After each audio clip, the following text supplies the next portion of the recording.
So explain what a carbon credit is. So one carbon credit, you get it certified by an independent party that you have sequestered, you've taken out 1 ton of carbon out of the atmosphere. And then what happens to that? So then what happens is you get it issued from someone like a Vera or a Gold Standard, and they say, okay, Robert Kiyosaki and Kim, they created this project and they've sequestered 10,000 tons of carbon annually.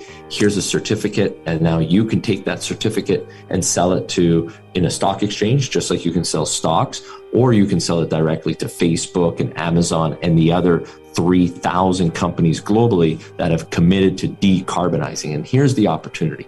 Wait, one second. So what Marin's talking about, let's say you're an airline company or a steamship company. You're polluting like crazy. Correct. So they have to buy the credit. Is that correct? Correct. Okay. That's your customer, are the polluters. Correct. And the concrete companies, like, again, the concrete production in China every year produces more carbon dioxide than all of the internal combustion engines, all of the cars on the planet combined, right? And then those guys, believe it or not, even the Chinese government has created a carbon exchange, and they're forcing their own companies to decarbonize because they're dealing with an airpocalypse, just like they're dealing with a pandemic. The health effects of the pollution within China because of the manufacturing hub, that's an issue that they're trying to deal with also. So that's what true entrepreneurs are doing. And that's why when I see those guys honking, don't honk your horns, and the academic types trying to shut everybody down, like I said, when you slice a liberal, they bleed fascism. They want to tell you how to run their lives. You must get vaccinated, mandates and all this stuff. And what Marin and I are doing are basically solving the problem. And by solving the problem, we make the world better, but we also get richer. So right now, what's happening with carbon credits in the real world? So 50 billion tons of carbon, a little over 50 billion, it's about 55, is produced annually, okay? And yet the world is saying, wait a second, do you know how many credits were certified last year, Robert? Less than 300 million. This year for 2022, they're going, maybe we'll get to 400 million. So you're talking about less than, 1%, because we're talking less than 500 million, but we need 50 billion, right? This opportunity to produce these credits. And remember, it's not just the government saying this. The boards, Exxon, Shell, BP, Delta all the Airlines. oil producers, the airlines, they've all committed to this, but they're looking around and going, crap, we need carbon credits. We need to produce these credits. And the prices of carbon credits is the number one performing asset in the world in 2021.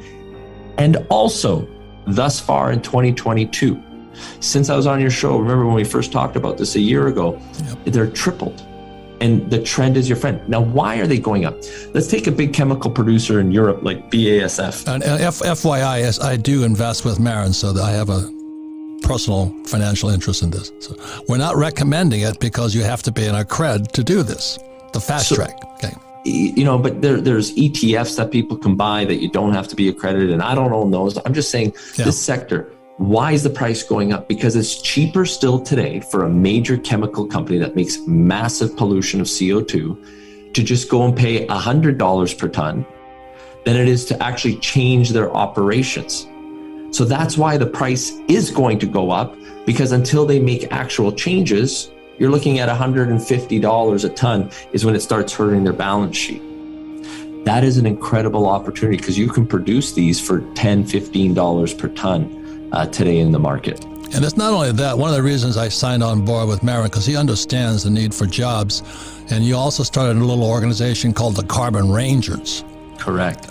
And what that does is these Carbon Rangers, a lot of times indigenous people who live near the forest, if I understand correctly, and they're given the latest technology to monitor what's going on in our forests. Is that correct? Is that something like that?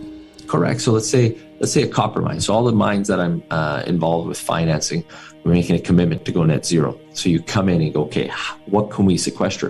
One of the mines that I financed and was one of the largest shareholders of has an incredible blue carbon project right to the side. The management had no idea. It was because we were on a helicopter viewing the gold pit, and we looked at them and went, oh, there's the helicopter guy goes, there's mangroves over there. I go, mangroves.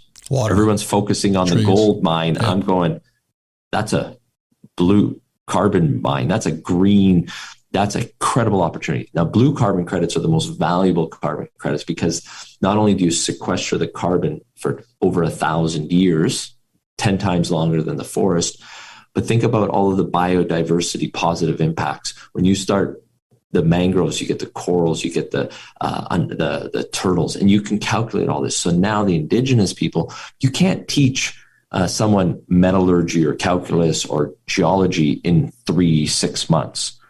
But using modern technology, there's a LiDAR technology. If somebody comes to illegally harvest the mangroves to create a shrimp farm, or illegally chop down some trees, or illegally hunt, the new technologies on their phone will alert them such that you can tell how many people, the make of the truck that they're using, even to the extent of the chainsaw that these people are using.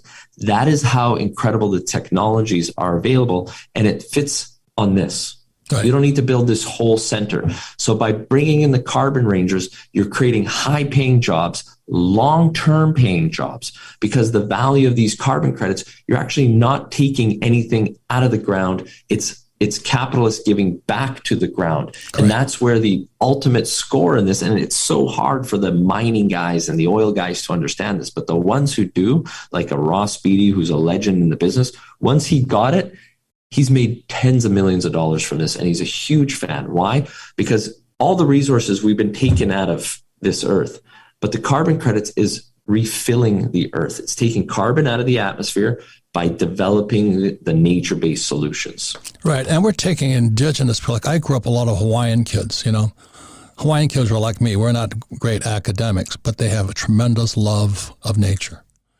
And, you know, when I'm up in the Northwest talking to the American Indians or the Canadian Indians and all that, they have that same, you know, indigenous person has been on the land for 5,000 years. They have a love of the land.